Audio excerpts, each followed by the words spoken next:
drag a man out of a bus, putting an end to an all-day shootout in a parking lot. We have an update on the police dog who was shot and wounded and the suspect. A crime alert at a local Old Navy store. What had a mother chasing a man out of the store? Plus, find out where searchers have found the wreckage of that missing plane. From the KOIN 6 newsroom, this is breaking news.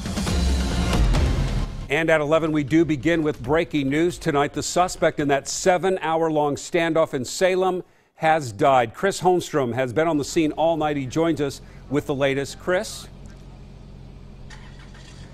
Yeah, Jeff, it has been an intense day, and keep in mind this all happened in a Walmart parking lot. There were dozens of shoppers inside, and tonight we're getting a first-hand look at that man's RV. You can see it's really banged up, and a lot of the man's items just pouring out of the bus. And at 11 o'clock at night, we still don't know who this man is or why he was wanted.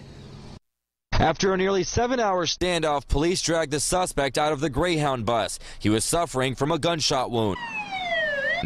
Police took him to the hospital, and tonight we've learned he has died. This followed a day full of tear gas shots. For each shot from police, the suspect fired back. And that's why we responded the way we did. That's why we spent a lot of time trying to negotiate with him to try to get him to come out. But again, when they continue to fire back at us, not be responsive to our negotiation.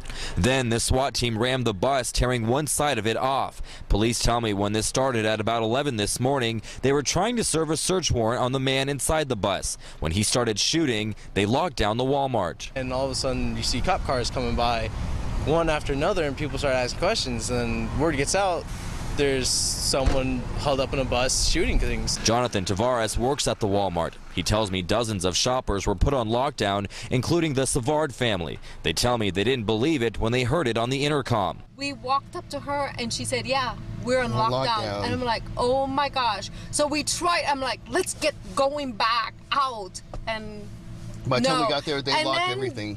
A frightening situation, only made worse when shoppers could hear the gunfire. We heard shots, and a few minutes later, we found out one of the police dogs got shot. That K-9 was Baco. My dog's been shot. I need to get out of here. We need cover right now. He was shot in the head and taken to the animal hospital. He had only minor injuries, and tonight is at home recovering. And back out here live, since a Salem police officer was responsible for the man's death, Oregon State Police are taking over the investigation. They're not releasing the man's name or why he was wanted in the first place. Of course, we'll keep working to find out and keep you updated. Reporting live in Salem, I'm Chris Holmstrom for KOIN 6 News. Chris, thank you. And throughout the day and into the evening, our crews have been on the scene tweeting and Facebooking updates on the shooting. So don't forget to follow and like KOIN 6 for news as it happens. And don't forget KOIN.com. Now,